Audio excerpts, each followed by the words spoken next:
तो आज बात करते हैं नए सब्जेक्ट की में साइंस के अंतर्गत हम फिजिक्स के टॉप 50 क्वेश्चंस की बात करते हैं जो कि पीवाईक्यू बेस्ड हैं। तो आइए शुरू करते हैं। पहला क्वेश्चन क्या है आपका कि त्वरण की एसआई इकाई क्या होता है? मीटर प्रति second square. Option number B, metre प्रति second square. Next question question क्या है? नेक्स्ट क्वेश्चन है आपका कि विद्युत विभवांतर का एसआई मात्रा क्या होगा? विद्युत विभवांतर का एसआई मात्रा क्या होता है? तो विभवांतर का एसआई मात्रा क्या होता है? वोल्ट। ऑप्शन नंबर बी आपका, ऑप्शन नंबर बी। नेक्स्ट है वॉट सेकंड किसका मात्रक है? वॉट सेकंड किसका मात्रक है? तो वॉट सेकंड किसका? आपका एनर्जी, ऊर्जा का मात्रक है। ऑप्शन नंबर ए सही हो जाएगा। नेक्स्ट क्वेश्चन क्या है? नेक्स्ट क्वेश्चन है आपका कि निम्नलिखित में से 36 किलोमीटर प्रति घंटा बराबर है। इसको 36 किलोमीटर प्रति घंटा, इसको मीटर प्रति सेकंड में चेंज करना है। तो कैसे करेंगे? 36 किलोमीटर प्रति सेकंड घंटा की जगह क्या लिखेंगे कि 5/18, 5/18। तो 18 दूनी 36, 10 मीटर प्रति second. Option number C, option number C हो जाएगा। नेक्स्ट क्वेश्चन क्या है? प्रकाश वर्ष की एक मापन इकाई है। अच्छा, प्रकाश वर्ष किसकी मापन इकाई है? तो प्रकाश वर्ष आपका ऑप्शन नंबर डी दूरी की माप को मापता है। नेक्स्ट क्या है? नेक्स्ट है कि हाफ एम बी स्क्वायर मतलब काइनेटिक एनर्जी, गतिज ऊर्जा का सूत्र है हाफ एम बी स्क्वायर के लिए आयामी या विमा क्या होगी? तो क्या होगा? एम मतलब द्रव्यमान, द्रव्यमान का क्या होता है? एम होता है। वी वेग है, वेग है तो मीटर प्रति सेकंड होता है, तो मीटर प्रति सेकंड स्क्वायर। तो मीटर के क्या होता है? लंबाई एल, तो एल स्क्वायर अपॉन टाइम का टी होता है तो टी स्क्वायर। तो जब इसको ऊपर लाएंगे तो क्या हो जाएगा? एम एल स्क्वायर टी की -2, ये आपका ब्रैकेट में आ जाएगा। तो ये कौन सा ऑप्शन है? ऑप्शन नंबर आपका डी सही हो जाएगा। ऑप्शन नंबर आपका डी सही हो जाएगा। नेक्स्ट है, नेक्स्ट क्वेश्चन क्या है? नेक्स्ट क्वेश्चन है आपका कि एक खगोलीय इकाई निम्न के बीच औसत क्या होती है? अच्छा, मतलब खगोलीय इकाई किसके किसके बीच की, हाँ, दूरी कुल मिला के किसकी होती है? तो खगोलीय पृथ्वी और सूर्य के बीच की दूरी, पृथ्वी और सूर्य के बीच की दूरी को खगोलीय इकाई से नापते हैं। चौड़े गेज के दो ट्रैक के बीच का अंतर कितना होता है? चौड़े गेज के तो क्या होता है? 1.676 मीटर। Option number D. अगर मीटर गेज की बात करें तो 1 मीटर होता है, और चौड़े गेज अगर गेज की बात करें तो कैसे 1.676। नेक्स्ट क्वेश्चन क्या है? किस यंत्र से वायुमंडलीय दाब की आर्द्रता को मापते हैं? आर्द्रता को मापने के लिए आर्द्रता मापी का यूज करते हैं, जिसको कहते हैं हाईग्रोमीटर,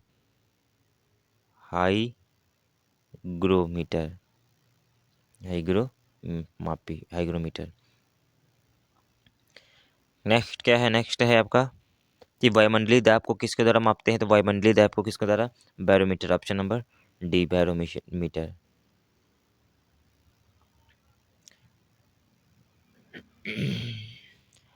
नेक्स्ट क्वेश्चन है आपका, नेक्स्ट क्वेश्चन है कि वायु में नमी की मात्रा को निर्धारित करने वाला उपकरण। अच्छा, वायु की नमी, आर्द्रता को, मतलब आर्द्रता को मापने के लिए किसको कहते हैं? तो hygrometer. Option number D, hygrometer. पानी के अंदर की वस्तुओं जैसे पनडुब्बी की उपस्थिति का पता लगाने के लिए किसका प्रयोग करते हैं? तो इसका हम लोग सोनार किरणों का प्रयोग करते हैं। सोनार किरणों का मतलब साउंड वाली। नेक्स्ट है सोनार मतलब sound navigation and ranging. SO का मतलब साउंड हो गया, navigation and ranging. Next question है कि किस यंत्र का प्रयोग जो मतलब किसी एक वस्तु की दूरी और दिशा बताने के लिए, अच्छा, दूरी और दिशा बताने के लिए किसका हम लोग रडार का प्रयोग करते हैं?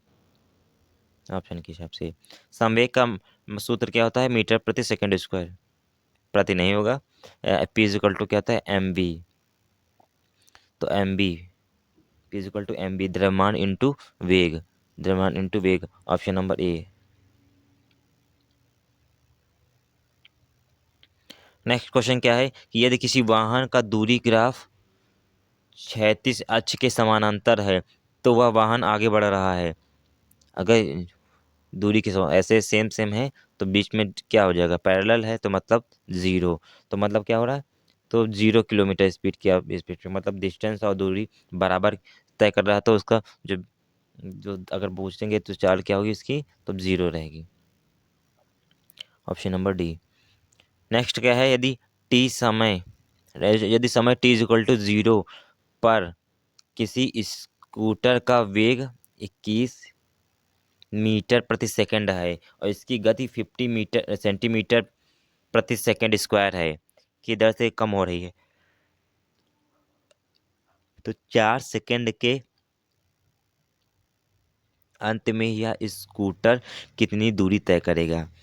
4 s equal to u t, इसका फार्मूला होता है दूरी का, क्या लिखे, s is equal to u t plus half a t square. T आपका दिया है कितना, 2 नहीं 4 दिया है, 4 दिया है। ए आपका कितना दिया है, ए आपका दिया ही नहीं इसमें, ए यू आपका कितना दिया है, यू दिया है आपका 50 दिया है, टी दिया है 4, और ये प्रारंभिक वेग कितना दिया है, तो 21 दिया है, तो 21 इंटू 4, और ये का कम हो रहा है तो माइनस हो जाएगा, माइनस हाफ, और फिर कितना दिया है आपका 4 इंटू 4, 2 इंटू 2, नहीं 4 इंटू 2, तो कितना हो जाएगा, 2 से 2 ये कट जाएगा आपका, एक कितना 84, 84 माइनस 4 हो जाएगा, तो कितना, ऑप्शन नंबर ए सही हो जाएगा, ए ऑप्शन नंबर ए सही हो जाएगा। नेक्स्ट क्वेश्चन क्या है, नेक्स्ट क्वेश्चन क्या है आपका, देखो ना, हाफ 80 स्क्वायर 4 इंटू 4 ना, समय टी 4 इंटू 4 हो जाएगा, और कितना हाफ से घट रहा है। नेक्स्ट क्वेश्चन क्या है, नेक्स्ट क्वेश्चन है कि 15 मीटर प्रति सेकंड के क्षैतिज वेग से किसी सरल रेखा के अनुदिश गतिमान कोई 40 किलोग्राम द्रव्यमान का पिंड 10 किलोग्राम द्रव्यमान के किसी स्थिर लकड़ी के गुटके से टकराकर चिपक जाता है। यदि पृष्ठ चिकना है तो संघट्ट के पश्चात, मतलब कोलिजन के पश्चात संयुक्त पिंड उसी सरल रेखा के अनुदिश किस वेग से गति करेगा, तो किस वेग से गति करेगा, इसको हल करने पर क्या आएगा आपका, किस वेग से गति करेगा, तो 12, ऑप्शन नंबर सी, 12 मीटर प्रति सेकंड स्क्वायर, सेकंड 12 मीटर प्रति सेकंड। समय संरक्षण के नियम से लगेगा कि इधर भी टकरा रहा है तो उधर भी टकरा रहा है, तो आपका ये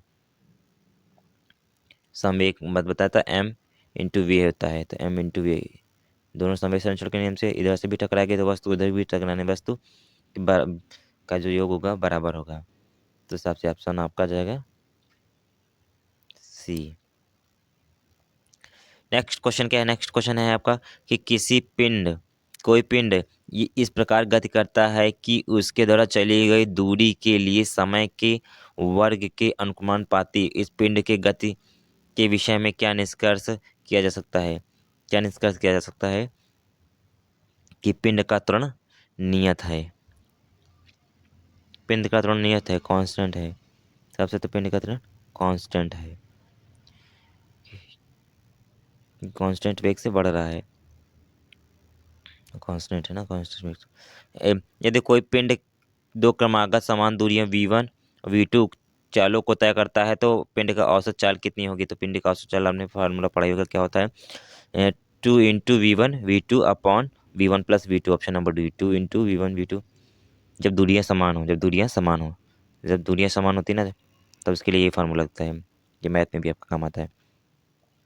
नेक्स्ट क्वेश्चन है क्या है कि कोई खुली जीप किसी सरल रेखीय पथ पर एक समान वेग से गतिमान है, उसके आगे सीट पे बैठा कोई व्यक्ति किसी गेंद को उधर ऊपर उछालता है तो कुछ समय बाद गेंद क्या होगी, उसके हाथ में ही आएगी, क्योंकि उसके समय के साथ गेंद भी ट्रेवल करती है, तो गेंद उसके क्या होगी, सीधा हाथ में आती है, जो एक पैसेंजर है उसके हाथ में ही आएगी, ऑप्शन नंबर ए। किसी 10 किलोग्राम द्रव्यमान की एक वस्तु 2 मीटर प्रति सेकंड के एक समान वेग से गतिशील है, तो वस्तु की गतिज ऊर्जा क्या होगी, के इक्वल टू क्या होता है, अभी बताया था, के इक्वल टू क्या होता है, काइनेटिक ऊर्जा ऊर्जा के ई इज इक्वल टू क्या होता है, हाफ एम बी स्क्वायर। तो हाफ एम, एम क्या है आपका 10 है, 2 मीटर, 4 × 4, 2 से 2 कट जाएगा, तो आपका कितना हो जाएगा 20 जूल हो जाएगा, एनर्जी 20 जूल हो जाएगी। 10 किलोग्राम द्रव्यमान का कोई पिंड 5 मीटर प्रति सेकंड के वेग से गतिमान है, तो इस वेग को 3 गुना कर दिया जाए तो पिंड की गतिज ऊर्जा में होने वाला परिवर्तन क्या होगा, उसी के साथ जैसे ऊपर किया वैसे करेंगे, तो इस हिसाब से कितना हो जाएगा आपका ऑप्शन नंबर डी 900% इसका चेंजमेंट होगा। नेक्स्ट क्वेश्चन क्या है, नेक्स्ट क्वेश्चन है आपका कि वह उपकरण जो गतिज जो यांत्रिक ऊर्जा को विद्युत ऊर्जा में परिवर्तित करता है उसको क्या कहते हैं, जनित्र। हिंदी में जनित्र, ऐसे इंग्लिश में जनरेटर कहते हैं। यांत्रिक ऊर्जा को विद्युत ऊर्जा में चेंज करता है। समान भार वाले 2 पत्थर एक इमारत की छत से फेंके जाते हैं, जैसा चित्र में दिखाया गया है, तो निम्न में से क्या ऑप्शन है, ए की गतिज ऊर्जा अधिक होगी, बी की गतिज ऊर्जा अधिक होगी, या ए बी दोनों की गतिज ऊर्जा समान होगी, या परिकलित नहीं किया जा सकता है।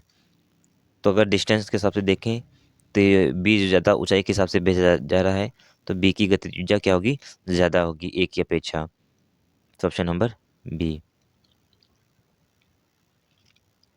नीचे कुछ यंत्र और वे जिन वैज्ञानिक नियमों पर आधारित हैं। अच्छा हाँ, कौन सा जोड़ा सही नहीं है, कौन सा सही नहीं है, वायुयान बर्नौली प्रमेय पे, और MRI क्वांटम मैकेनिज्म, MRI, और ट्रांसफार्मर विद्युत चुम्बकीय प्रेरण पे, पर कार के ब्रेक इस पे नहीं, हाइड्रोलिक ना। तो कार के ब्रेक पास्कल के नियम पे आधार पे काम करेंगे, ना कि आर्किमिडीज। आर्किमिडीज का सिद्धांत क्या कहता है, जब तैरती हुई वस्तुओं पर काम करता है, तैरती हुई वस्तुओं पर काम करता है।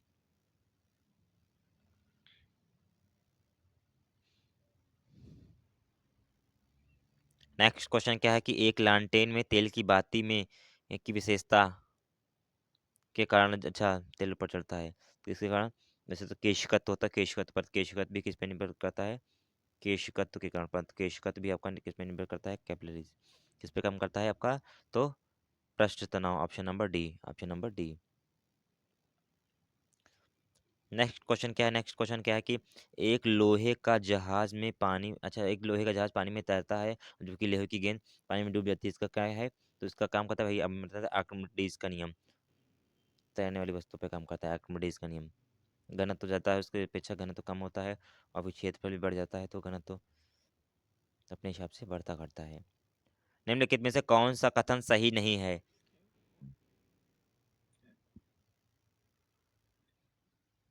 किसी वस्तु का द्रव्यमान उसके जड़त्व की माप है, बिल्कुल सही है। ये बल का मात्रा क्या होता है, किलोग्राम मीटर प्रति सेकंड स्क्वायर, ये भी सही है। कि क्रिया तथा प्रतिक्रिया बल सदैव एक ही वस्तु पर कार्य करते हैं, किसी विलग निकाय में कुल संवेग संरक्षित, हाँ ये भी सही, कुल संवेग संरक्षित होता है, तो ये ऑप्शन नंबर आपका सी गलत है। क्रिया प्रतिक्रिया बल सदैव एक ही वस्तु पर कार्य करते हैं, नहीं, एक ही वस्तु पर दो भिन्न भिन्न वस्तुओं पर एक ही समय में कार्य करते हैं, एक साथ कार्य करते हैं, क्या कहते हैं, क्रिया प्रतिक्रिया के नियम के अनुसार क्रिया प्रतिक्रिया बल सदैव अलग अलग वस्तुओं पर एक साथ कार्य करते हैं। नेक्स्ट का तृतीय श्रेणी के उत्तोलकों के संदर्भ में नीचे में से कौन सा कथन सही होगा, कौन सा क्वेश्चन सही होगा, तो इन उत्तोलकों में आयास आलंब तृतीय थर्ड श्रेणी के, तो आलंब और भार मध्य में होता है, इस श्रेणी के उत्तोलकों का यांत्रिक लाभ एक से अधिक होता है। चिमटी और मानव भुजा इसके मतलब उदाहरण है, तो ये तो सही है, चिमटी मानव भुजा, ये भी सही है काम। उत्तोलकों का आयास आलंब भार मध्य में होता है, ये भी सही है, आयास भर में होता है, और आलंब बीच, आलंब और भार के मध्य आपका क्या होता है, आयास होता है। तो आपका ए और सी सही होगा, ए और सी सही होगा। नेक्स्ट क्या है, ए और सी, ऑप्शन नंबर डी, मानव की, हाँ। नेक्स्ट है 1 ग्राम के भार में कितने डाइन होते हैं? 1 ग्राम के भार में कितने होते हैं? तो 981 डाइन, 981 डाइन होते हैं। Option number C. यदि चंद्रमा पर किसी वस्तु का भार 7 न्यूटन है तो पृथ्वी की सतह पर इसका भार कितना हो जाएगा? 6 गुना बढ़ जाएगा, क्योंकि पृथ्वी पे अगर किसी वस्तु का भार 60 है, चंद्रमा पर कितना हो जाएगा? 1/6 हो जाएगा, तो कितना 6 किलो हो जाएगा। तो ऐसे उसी हिसाब से उल्टा उन्होंने पूछा है कि अगर 60 किलो है, चंद्रमा पे है, तो पृथ्वी पे कितना हो जाएगा? 7 37, 360 न्यूटन। पलायन वेग की दर क्या होती है? पलायन वेग की क्या होती है? 11.2, 11.2 किलोमीटर प्रति सेकंड। 1 सेकंड में 11.2 किलोमीटर दूरी तय करती है। ये इसका फॉर्मूला है। यदि पृथ्वी और सूर्य में दोगुनी दूरी होती जितनी अब है, तो पृथ्वी पर सूर्य द्वारा लगाया गया गुरुत्वाकर्षण बल कितना हो जाएगा? तो आपने फार्मूला पढ़ा ही होगा। F इजिकल टू क्या होता है? m1 m2 अपॉन क्या हो जाता है नीचे r²। तो इन्होंने कहा दूरी कितनी दोगुनी हो जाएगी। ऐसे यहाँ पे 2 रखेंगे, 2 की 4 हो जाएगा, तो 1 अपॉन कितना 4, तो उसमें बल कितना हो जाएगा? 4 हो जाएगा, 1/4 हो जाएगा बल आपका, 1/4 हो जाएगा बल आपका, 1/4 हो जाएगा।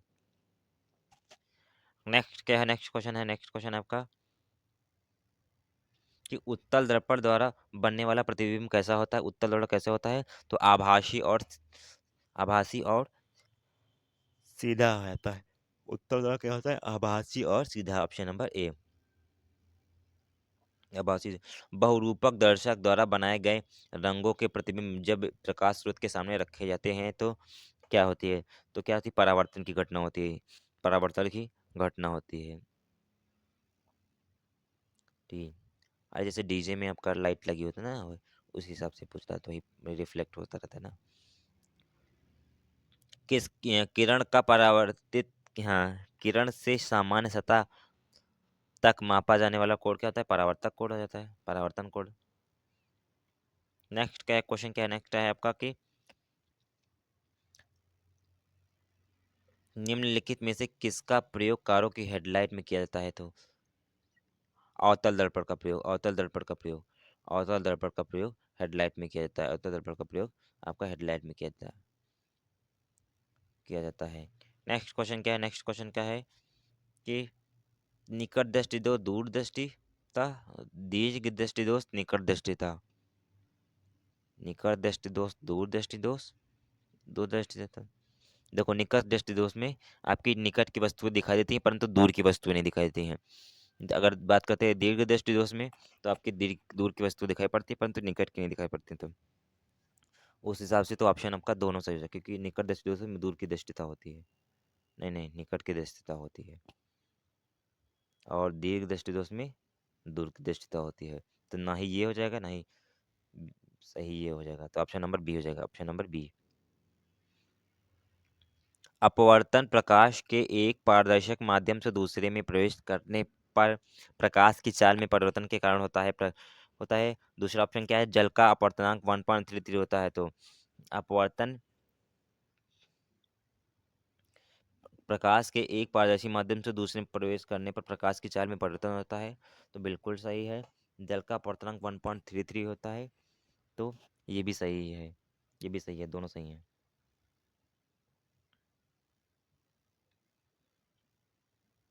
किसी वस्तु की सतह पर श्वेत प्रकाश की किरणें पड़ती हैं, अगर सभी रंग परावर्तित हो जाएं तो सतह का रंग कैसा दिखाई पड़ेगा? सफेद।